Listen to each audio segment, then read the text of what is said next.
Hi guys, welcome back to my YouTube channel. My name is Jacinta. It is your first time here. Thank you for stopping by. In this video, I'm going to be sharing with you guys how to cut and sew this simple gathers dress. If it's what you love to learn, kindly watch till the end. And if you need to subscribe, please turn the subscribe button below and also turn on your notification bell to get notified whenever I upload a new video.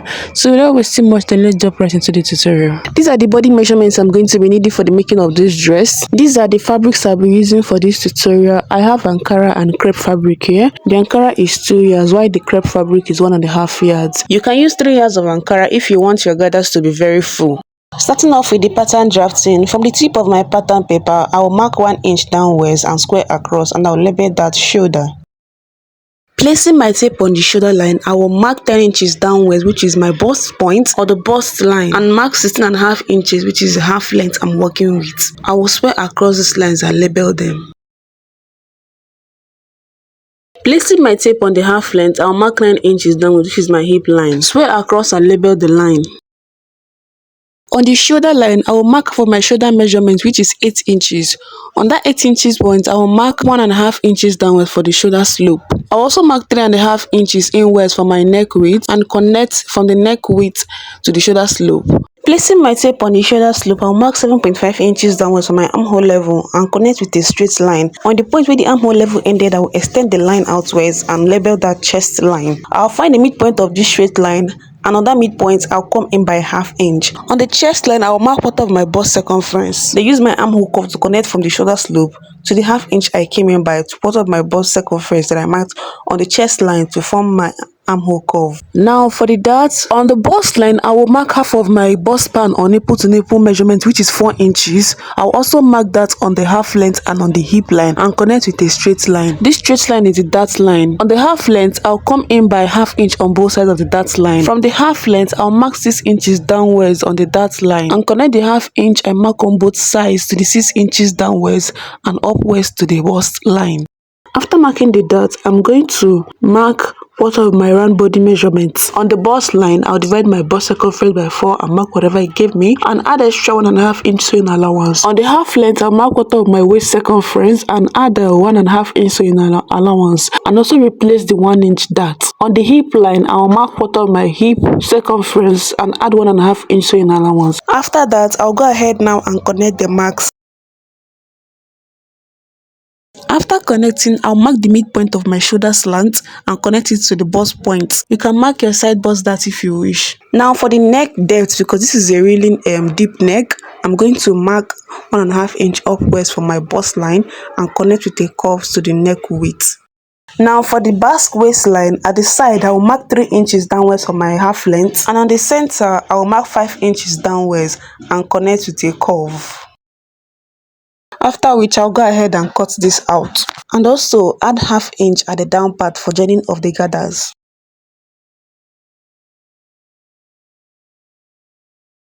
After cutting, I'll label that side front and center front. Now for the back pattern, I've ruled the shoulder line. Placing my tape on the shoulder line, I will mark my bust point, which is 10 inches, and my half length, which is 16.5 inches. If you added the side bust dart, you're going to come upwards by 2 inches for the back half length. If not, the half length remains the same with the front. I'm also going to mark 1 inch inwards at the center back from the shoulder to the full length and connect with a straight line. That 1 inch is going to be my zip allowance. Then I'll square across the bust line and the half length and label them.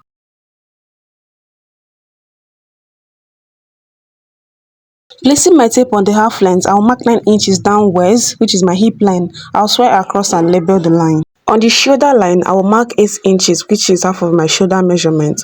On that 8 inches mark, I'll come downwards by 1.5 inches for my shoulder slope. I'll mark 3.5 inches for my neck width and connect the neck width to the shoulder slope. Then for my back neck depth, I'm going to mark 1.5 inch downwards. I'll connect with a curve to form my back neckline. Placing my tape on the shoulder slope, I'm going to mark 7.5 inches downwards from armhole level and connect with a straight line.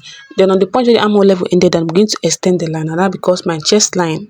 I'll find the midpoint of this straight line. On that midpoint, I'll come in by 1/2 inch. Then on the chest line, I will mark part of my bust circumference.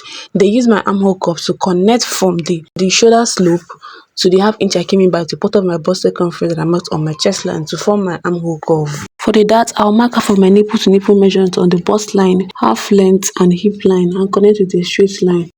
At the half length, I'll mark half inch on both sides of the dart line. I'll mark 6 inches downwards and 6 inches upwards from the half length and connect the half inch I marked on both sides to these 6 inches.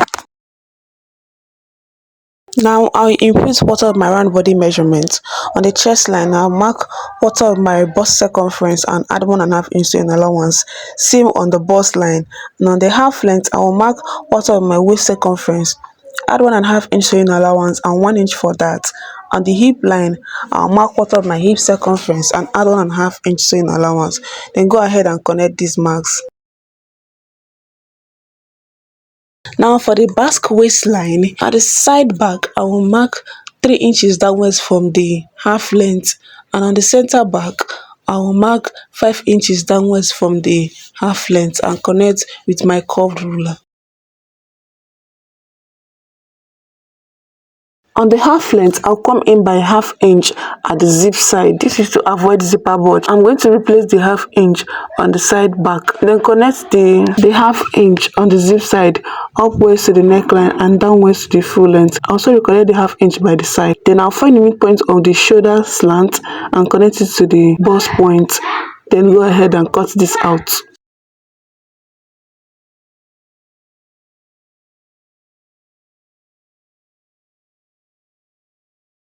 After cutting the pattern, I'm going to cut it on my fabric. So I'll fold my fabric into two and cut each of these pattern pieces. While cutting, make sure to have half inch round for joining. I'll be adding half inch to the dart area. That is where you're going to be joining the two pieces together, at the neckline and at the shoulder. I was done cutting the front and back pieces. As you can see, what I'm going to do now is to cut the fabric that I'm going to be using for my gathers. This skirt part is going to be a long piece of fabric that will gather at the top and fold at the hem. To get the length of this skirt part, I'm going to minus my half length from the full gown length I'm working with. So the full gown length I'm working with is 35.5 inches. Minusing it from my 16.5 inches of half length, I'm going to be left with 17 inches.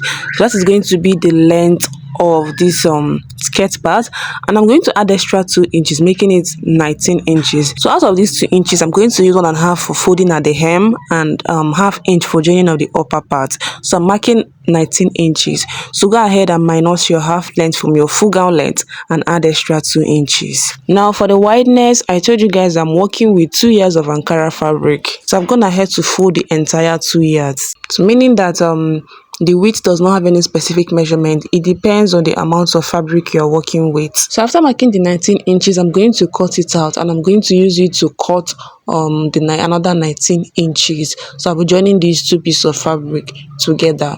I will also cut the facing I'm going to be using to turn the neckline on the front and back. So I'll go ahead and cut your facing.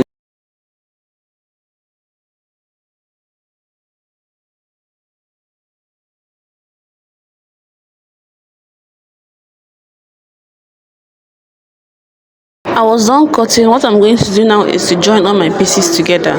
So I'm going to remove the pattern papers and mark the wrong sides of each of them. Opening up the center front, I'm going to place it front facing front with the two side fronts and join using half inch.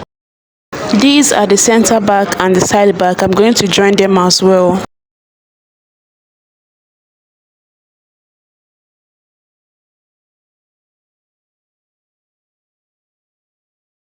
For this down part, I'm going to join the two pieces of fabric that I've cut to form one long fabric, and I'm going to fold the hem. I'm going to fold the hem using 1.5 inch. So I'll mark 1.5 inch, then I'll use it to fold the hem. So I'll quickly do this and come and show you guys. I was done joining. What I'm going to do now is to turn the neckline using the facing that I've cut. So placing the facing front with the fabric, I'm going to use half inch to join both of them. I was done joining this skirt part and I've also folded the hem. What I'm going to do now is to gather the upper part. I was done joining the facing to the main fabric. What I'm going to do now is to trim off the half inch to reduce the bulkiness so that when I turn it and iron it, it's going to relax. Please note that whatever I'm doing to this front piece is what I'm also going to do for the back piece. I was done ironing the facing. You can see how relaxed it is. What I'm going to do now is to join the shoulders of the front and back piece, and I'm also going to join the sides of the front and the back. So for the shoulders, I'm going to use 1/2 inch to join, and the sides I'm using 1.5. So that was the sewing allowance I added while drafting. So whatever allowance you added to yours is what you're going to use to close the two sides. So I've placed it front facing front. I'll mark, then go over to my machine and join it, and I'll be back. I was done joining the shoulders and the two sides of this upper part, and I've also gone ahead to gather the upper part of this skirt. So what I'm going to do now is to attach the skirt part to the upper part using 1/2 inch. Placing it front facing front, I'm going to sew using 1/2 inch. I was done joining. What I'm going to do now is to cut and attach the sleeve. Folding my fabric into two, I'm going to mark out the full length of the sleeve, which is 13 inches. Out of that 13 inches, I'm going to mark 1.5 inches. This 1.5 inch is for elastic, so I'm going to fold it in and insert my elastic. Minusing the 1.5 inch for elastic, I have 11.5 left. I'm also going to minus 1/2 inch from the top of this sleeve for joining to my dress. So what I have left is 11 inches. From the top, I'll mark 4.5 inches downwards for the biceps line and square across. On that biceps line, I'm going to mark 13 inches. I'm marking 13 inches on the biceps line because this is a puff or a balloon sleeve, so it's not going to be exactly the armhole measurement. After marking, I will connect from the beginning of the fabric to the biceps line with a curve. I will go ahead now and cut through the curved line. I will also mark 13 inches on the full length and connect it to the biceps line and cut it out. I'm going to use this to cut the second sleeve.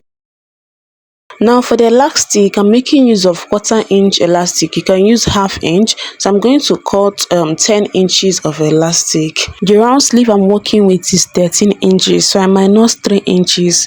I'm going to cut 2 of this elastic for the 2 sleeves. For my full sleeve length, I'm going to mark 1.5 inch and I'm going to fold it inwards like this. This is where I'm going to insert the elastic. So this is me attaching the sleeve. I started from the down part. When I get to the shoulder, I'm going to pleat it.